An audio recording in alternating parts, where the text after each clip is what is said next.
English నేర్చుకుని అనర్గళంగా మాట్లాడాలనుకుంటున్నారా? అయితే వెంటనే కాల్ చేసి రిజిస్టర్ అవ్వండి. నమస్తే రమగారు. నమస్తే జయ. రమగారు, ఏదైనా జానపద కథ చెప్తారా? చెప్తాను జయ. అడప చిరంజీవి గారిది ముసుగు వీరుడు. ఓకే.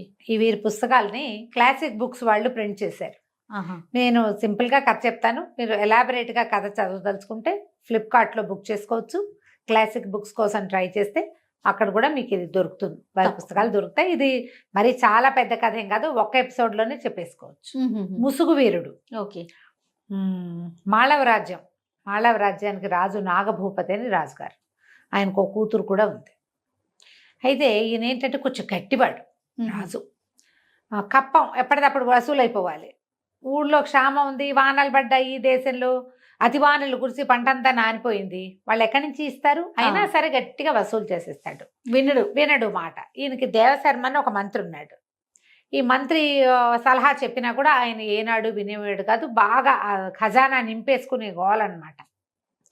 అయితే ఏమైంది, ఈ రాజ్యంలో దొంగలు పడుతున్నారు. ఇది ఎట్లా? ఖజానాకి పడుతోంది గండి. ఖజానాలో దొంగలు పడుతున్నారు. ఎవడో దొంగ ఇక్కడి నుంచి కొట్టుకెళ్ళిపోయి డబ్బు ఖజానాలో నుంచి వీళ్ళు ఏ ప్రాంతం నుంచి కప్పని తీసుకొచ్చారో ఆ ప్రాంతంలో పనిచేస్తున్నాడు. సూపర్.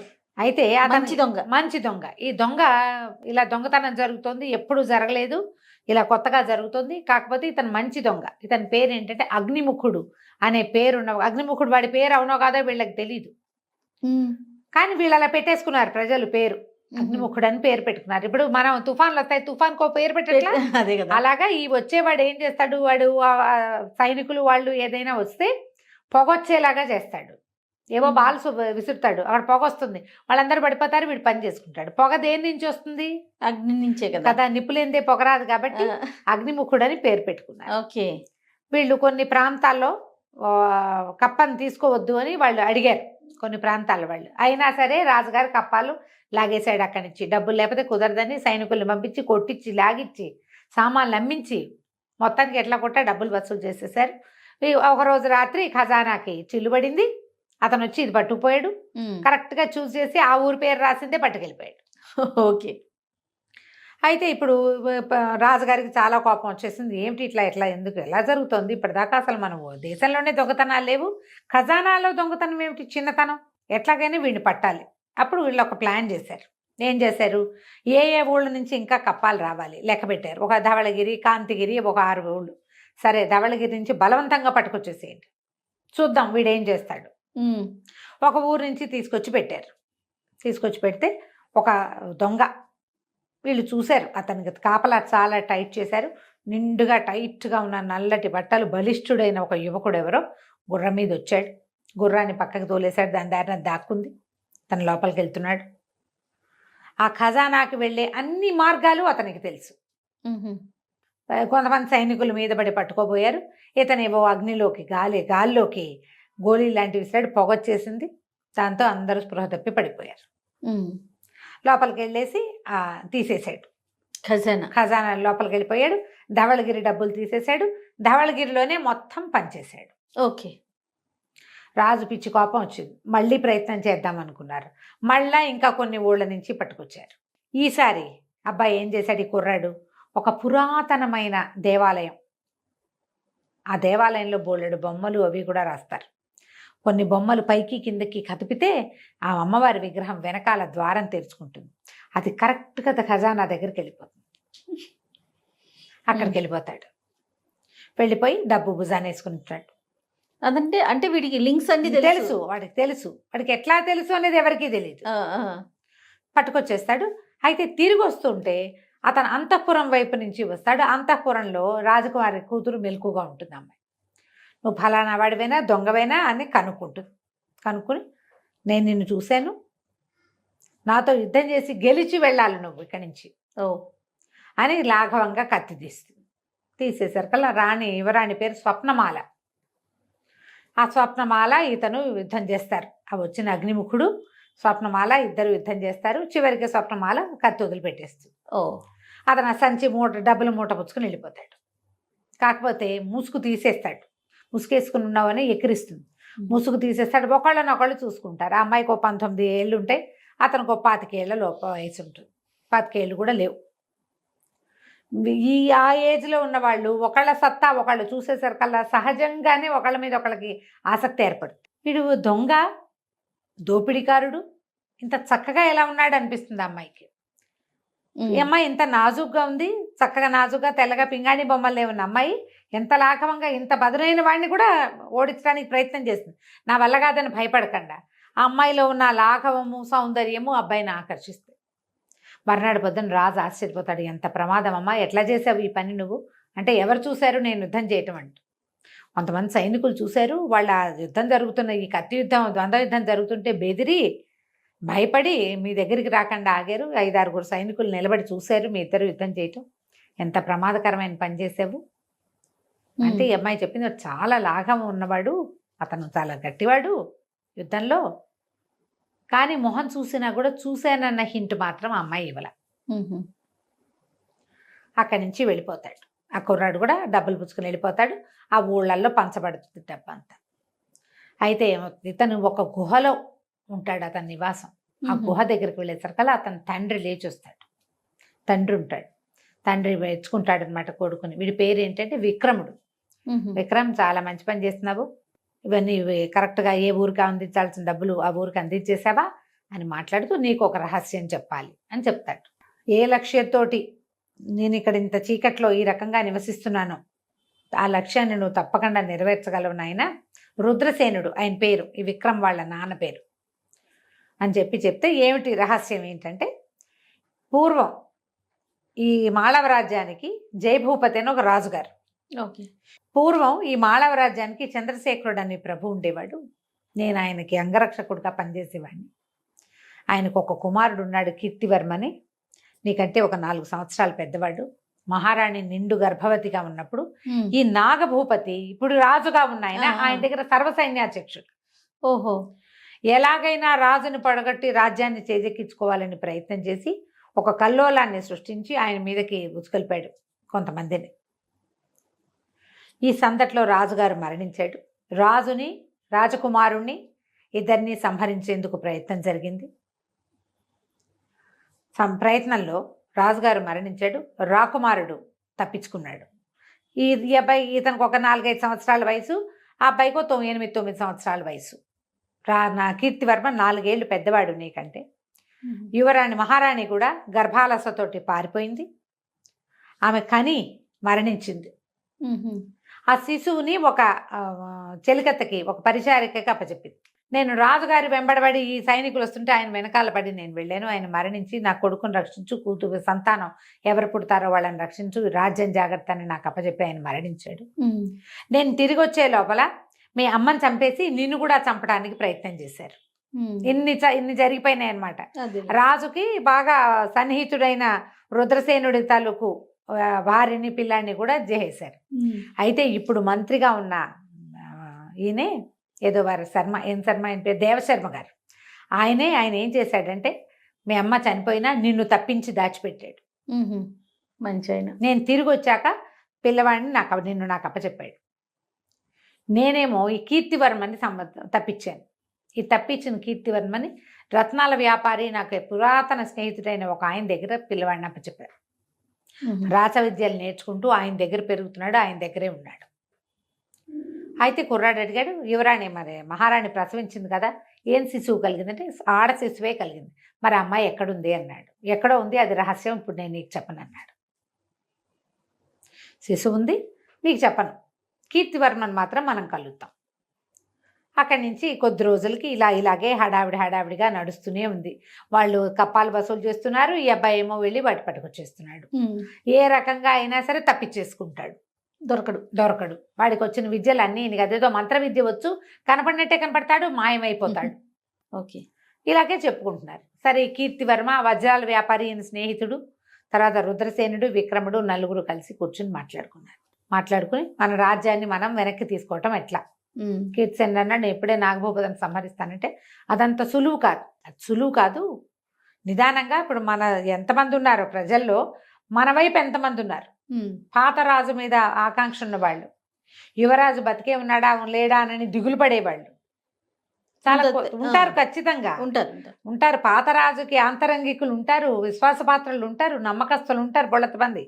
వీళ్ళలో ఇప్పుడు ఈ ఉన్న సైన్యంలో, తర్వాత ఉన్న అధికారుల్లో మన వాళ్ళు ఎంతమందో ఒకళ్ళతో మాట్లాడుకుని వాళ్ళందరినీ మెల్లిగా మన వైపు తిప్పుకుంటే అప్పుడు తక్కువ సైన్యంతోటే మనం నాగభూపతిని జయించవచ్చు. ఓ అయితే ఇప్పుడు సరే మాట్లాడుకున్న తర్వాత ఎవరి దారిని వాళ్ళు డిస్పర్స్ అయిపోతారు.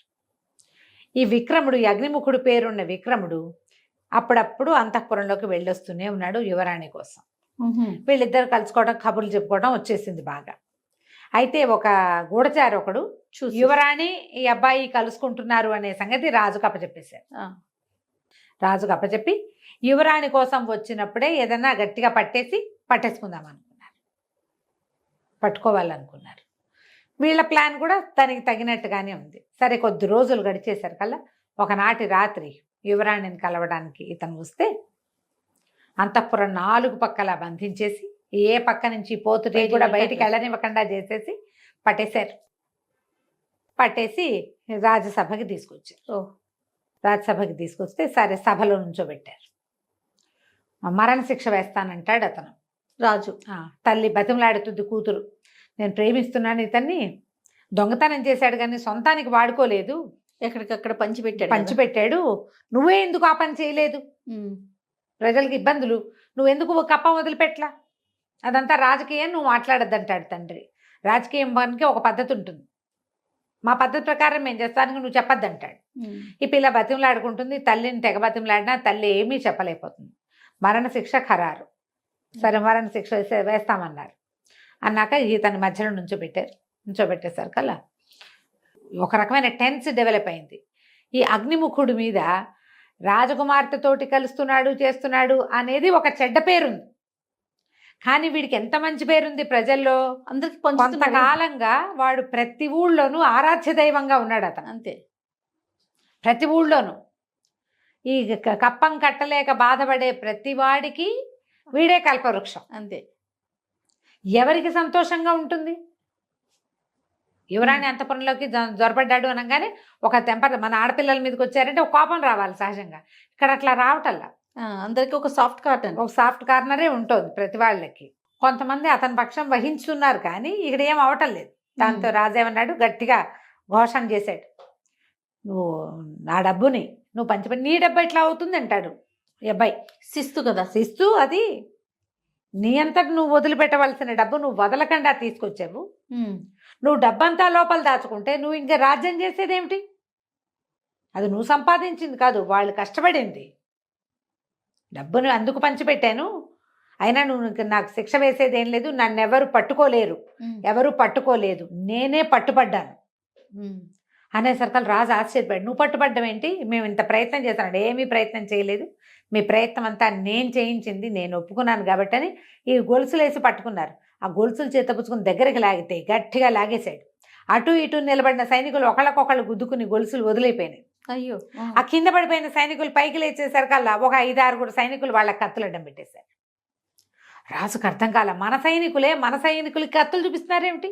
అక్కడ వేరే ఎవడూ లేడు, ఉన్నదంతా వీళ్ళదే రాజ్యం. అదేగా, వీళ్ళ రాజ్యంలోనే వీళ్ళ సైనికులే వీళ్ళకి అగ్నిముఖుడిని పట్టుకున్న వాళ్ళని ఆపేందుకు ఒక 12 మంది తయారయ్యారు. ఏం జరుగుతుంది ఇక్కడ అని పెద్ద కేకలు పెట్టాడు, పెద్దగా అరిచాడు. ఏం జరుగుతుందంటే దేవశర్మ కూడా అర్థం కావట్లేదు. ఆయన మంచివాడే మంత్రిగా, కానీ భయస్థుడు సహజంగా. అది ఆయన ఏం చేశాడు, రాకుమార్తెని డెలివరీ అవుతున్న మహారాణి పారిపోయేందుకు సహాయం చేశాడు. అవును. ఈ చనిపోతున్న విక్రముడి తల్లిని చనిపోనిచ్చిన పిల్లాన్ని ఎత్తుకుని పారిపోయి అతను మళ్ళీ రుద్రసేనుడికి అప్పచెప్పాడు. కానీ ఈ రాజుతో పాటే నాగభూపతితో పాటే ఉండిపోయాడు. ఆయనకి అర్థం కాల ఏం జరుగుతుంది అంటే ఈ చుట్టూతో ఉన్న మొత్తం సభాజనంలోంచి సగం మంది కత్తులు చేసి లేచేశారు. కూర్చున్న వాళ్ళ మీద కత్తులు చూపించేశారు. చేసేసరికి జనాల మధ్యలోంచి రుద్రసేనుడు బయటకు వచ్చాడు. నీ రాజ్యం మా చేతిలో ఉంది నాగభూపతి, చంద్రశేఖరుణ్ణి జయించినంత సులువు కాదు, ఆయన్ని ఒక్కడే చేసి వెంటబడి వధించావు నువ్వు. ఇప్పుడు నిన్ను వధించడానికి ఇంతమంది ఉన్నారు, నీ సైన్యమే, నువ్వు పోషించిన వాళ్ళే. తన రాజ్యాన్ని హస్తగతం చేసుకోవడానికి చంద్రశేఖరుడి కుమారుడు కూడా ఇక్కడే ఉన్నాడని అవి అప్పటిదాకా ఇలా తలకి ఇట్లా ముసుగేసుకుని ఉన్న కీర్తివర్మ ముసుగు తీసేసరికల్లా ఈ ప్రజలు చాలా మంది నుంచున్నారు తీర్పులు వినడం. అందరూ ఆశ్చర్యపోయారు. డిట్టో వాళ్ళ నాన్నలాగా ఉన్నాడు ఆ అబ్బాయి. ఒక 20 ఏళ్ల క్రితం సంహరించబడిన మహారాజు మళ్ళీ వచ్చి బతికొచ్చినట్టుగా కనపడింది. పెద్ద పెద్ద చంద్రశేఖర్ మహారాజుకి జై జై అని కేకలు పెట్టారు. కేకలు పెట్టేసరికల్లా ఆయనకి పిచ్చి కోపం వచ్చింది. కానీ కదలటానికి వీల్లేదు. వాళ్ళంతమంది సైనికులు ఈయన చుట్టూతా మోహరించున్నాడు. కదిలితే తగులుతుంది. పిరికి పందలు నా వెనకాల బోళ్ళంత చేశారు, నీకు అంత ధైర్యం ఉంటే నువ్వు నాతో పోరాడు, అది ఇదే అని గట్టిగా అరిచాడు. అరిస్తే ఇతను అన్నాడు, రుద్రసేనుడు, నీతో పోరాడాల్సిన అవసరం లేదు నాకు. నువ్వు ఎవరిని బంధించావో వాడితో పోరాడు. నా కొడుకు, నేను పెంచిన కుమారుడు, నీ కొడుకుని నేను ఆనాడే చంపేదంటే నువ్వు చంపలేవు కూడా.